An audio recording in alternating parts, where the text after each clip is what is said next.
Okay, so you guys have sent in some really fascinating stuff about dealing with hunger when you're trying to cut back on calories. Like how to stay on track when your stomach's growling at you. Oh, yeah, I know that feeling. Yeah, It's real. it can be tough. Absolutely. So we've got a mix here. We've got some research snippets, some practical tips, all about how to manage hunger when you're in a calorie deficit. Yeah. And that's our goal for this deep dive, right? Yeah, for sure. To find those evidence-based strategies that actually work, Sure. that help people feel in control rather than constantly battling those cravings. I think a lot of people assume that when you cut calories, hunger is just something you have to grit your teeth and power through. Oh, totally. But that's really not the case. There are actually really effective ways to work with your body's natural signals to make the process a lot more sustainable. Yeah, that makes a lot of sense. So one of the things that immediately jumped out at me from all this material was the emphasis on protein. It's not just about the number of calories you're eating, but the types of calories, right? Absolutely. And that's where protein really shines. Right. There's actually a ton of research showing that protein is way more satiating than carbs or fats, meaning it keeps you feeling full and satisfied for longer. Okay. And there was this really interesting study by Weigel and his team back in 2005. They found that when people increased their protein intake to about 30% of their total daily calories, they not only felt less hungry, which is what you'd expect, but they also ended up eating an average of 441 fewer calories per day. Wow. And they weren't even actively trying to restrict their intake. That's huge. That's like cutting out a whole extra meal without even thinking about it. Yeah, pretty much. It's almost like protein has this built-in calorie control mechanism. So, okay, this is super interesting. But for our listeners, what does this actually mean for their daily lives? How much protein are we talking about here? So the material suggests aiming for somewhere between 2 and 2.2 grams of protein per kilogram of body weight. Now, for those of us who think in pounds, that translates to about 0.9 to 1 gram of protein per pound of body weight. So if you weigh, say, 150 pounds, you'd be looking at 150 to 165 grams of protein per day. Okay. But it's not just about hitting that total number. It's really about spreading that protein intake throughout the day. Uh-huh. Instead of loading up on carbs for breakfast, think about having some eggs or Greek yogurt, maybe even a protein shake. Yeah. Because having that consistent protein intake across your meals and snacks seems to be much more effective at managing hunger than just having one big protein-heavy meal. Okay, so it's that steady supply that really makes the difference. Exactly. All right, so we've got the protein piece down. Uh-huh. The next thing that caught my eye was this whole idea of high-volume, low-calorie foods. It sounds like a really clever way to kind of trick your stomach into feeling full without going overboard on calories. It kind of is, yeah. The science behind it is fascinating. Yeah. You see, our bodies don't just register fullness based on how many calories we've consumed. Right. There are these stretch receptors in our stomach that send signals to our brain when our stomach is physically full. Oh, interesting. And that's where high-volume foods come in. Think about foods like vegetables, soups, fruits. They're packed with water and fiber, which add a lot of bulk without a lot of calories. Okay. So they literally fill up your stomach, triggering those stretch receptors and making you feel full, even though you haven't consumed a ton of calories. I get it. It's like the more space the food takes up in your stomach, the less room there is for anything else. Exactly. And there's a really cool study from 2005 by Rolls and his team. They found that people who included a lot of high-volume foods in their diet, like soups and vegetables, naturally ate fewer total calories without even really trying. So it's not about deprivation. It's about making strategic food choices that support your goals. Exactly. That's great. So we're talking about piling on the veggies, right? Things like zucchini, lettuce, broccoli, cauliflower, all that good stuff. Yes. Yeah. All those vegetables that give you a ton of volume for very few calories. But it's not just limited to those kinds of veggies either. Ooh. The material also mentions broths and water-rich cooked dishes and even some fruits like apples and strawberries. Okay, yeah, fruits like that make sense. Lots of water and fiber. Exactly. Think about a cucumber, it's mostly water. Or an apple, it's got a good amount of fiber, which helps you feel full. And because these foods have such a low calorie density, you can eat a lot of them without racking up a huge calorie count. So it's about being smart with those substitutions, like adding a big salad to your lunch or starting your dinner with a broth-based soup. Exactly. It's about adding volume to your meals without adding a ton of calories. Okay, so we've covered the importance of protein and high-volume foods. Uh-huh. Now, the next strategy focuses on something a little different: how we eat, not just what we eat. This is about mindful and slow eating, right? That's right. And it's such a simple yet powerful concept. I feel like a lot of people overlook this. Definitely. We live in such a fast-paced world, it's easy to just scark down our food without really thinking about it. Oh, I'm so guilty of that. But the thing is, our bodies don't register fullness instantly. Really? Yeah, there's actually a time lag between when we start eating and when those satiety signals, those hormones that tell us we're full, reach our brain. I never thought about that. So if we eat too quickly, we might end up overeating before our body even has a chance to tell us we've had enough. That makes so much sense. And there's this study from 2008 by Andrade and his colleagues. Okay. They found that people who ate more slowly not only consumed fewer calories overall, but also reported feeling more satisfied after their meals. Okay, so basically, slowing down gives your body time to catch up and tell you when you're actually full. Exactly. It's about being present during your meal and paying attention to your body's signals. So what are some practical things people can do to eat more mindfully? Well, one simple thing is to put your fork down between bites. Okay, that's a good one. Yeah, it forces you to slow down and really savor each mouthful.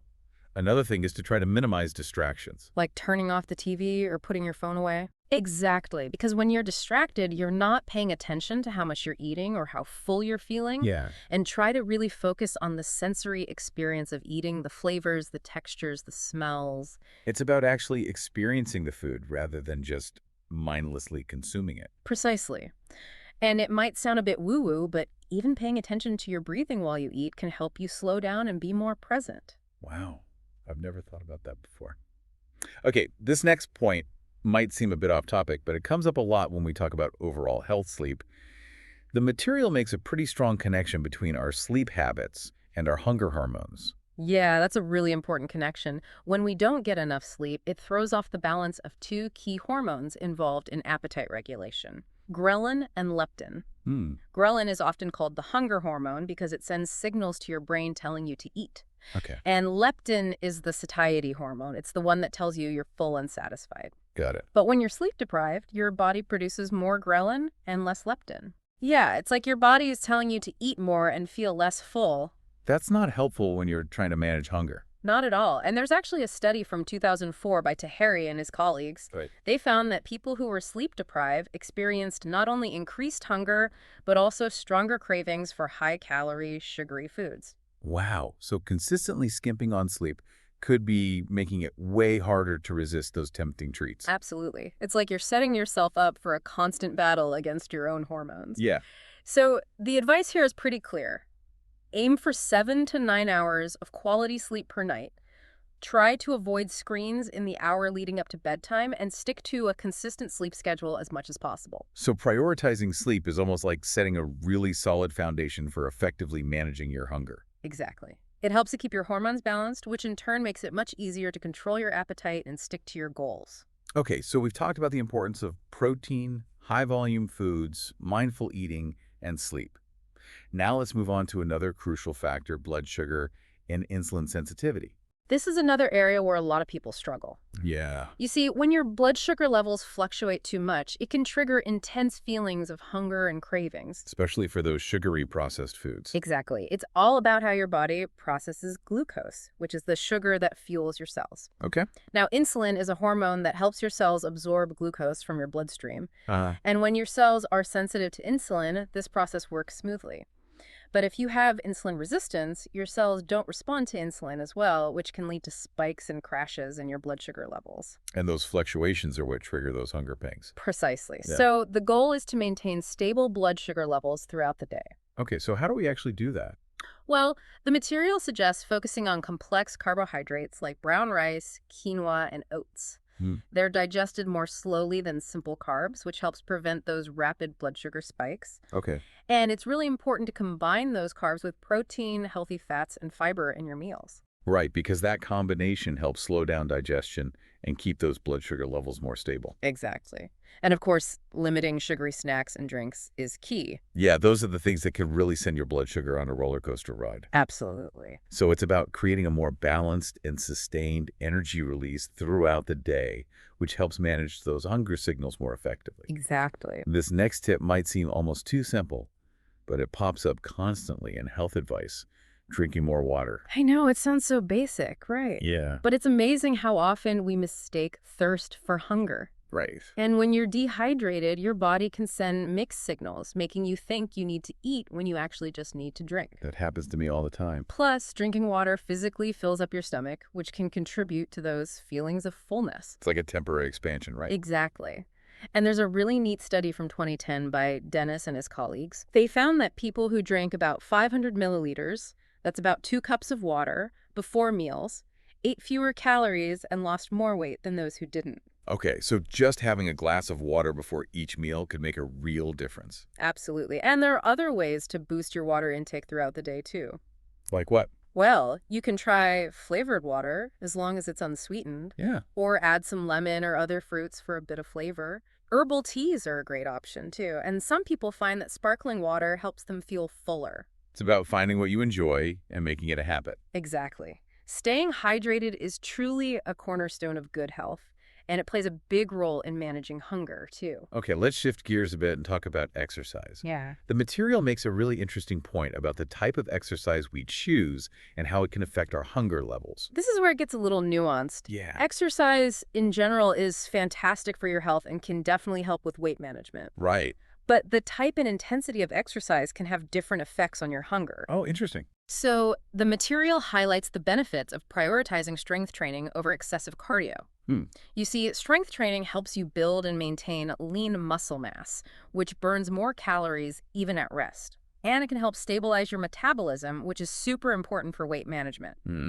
Now, there's a study from 2009 by King and his team. They found that strength training and shorter, more intense workouts don't tend to trigger a huge spike in hunger, unlike, say, a long endurance run. So are you saying we should ditch cardio altogether? Not necessarily. Cardio is still good for your cardiovascular health and overall well-being. Right. But if your primary goal is to manage hunger and lose weight, focusing on strength training a few times a week and being mindful of how your body responds to cardio, especially long, intense sessions, can be really helpful. It's about finding that balance, right? Exactly. It's about listening to your body and choosing activities that support your goals without making you feel ravenous afterward. Okay, and finally, the material touches on a topic that always comes with a big disclaimer: supplements. Yeah, it's important to approach this with caution. Right. Supplements are definitely not a magic bullet, and they should never replace those foundational habits we've already discussed. Totally agree. But there are a few supplements that might offer some support with hunger management. Okay, which ones? Well, one is Glucomannan, which is a type of fiber that comes from the konjac root. It absorbs water and expands in your stomach, which can help you feel fuller. Makes sense. Another one is caffeine, which you find in coffee and green tea. Yeah. Some studies suggest that caffeine might temporarily suppress appetite. Okay. And then there are chromium picolinate and cinnamon, which some people believe can help regulate blood sugar levels and reduce cravings. Okay, so these are presented more as potential aids rather than primary solutions. Exactly. But, and I want to emphasize this, it's absolutely crucial to talk to your doctor or a registered dietitian before starting any new supplements. Couldn't agree more. They can interact with other medications you might be taking, and they're not suitable or safe for everyone. It's about making informed decisions with the guidance of a professional. Exactly. So, to wrap things up, it's clear that managing hunger while cutting calories isn't just about willpower.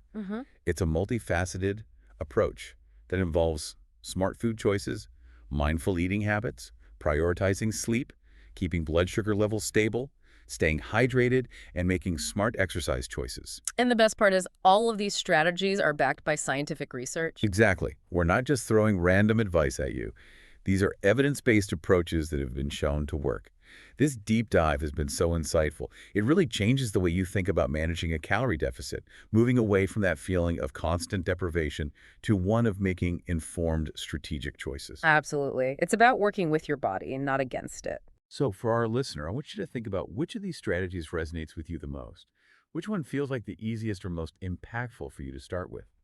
How can understanding these biological and behavioral approaches change the way you approach managing your own hunger and feelings of fullness? It's definitely an ongoing journey of exploration and experimentation.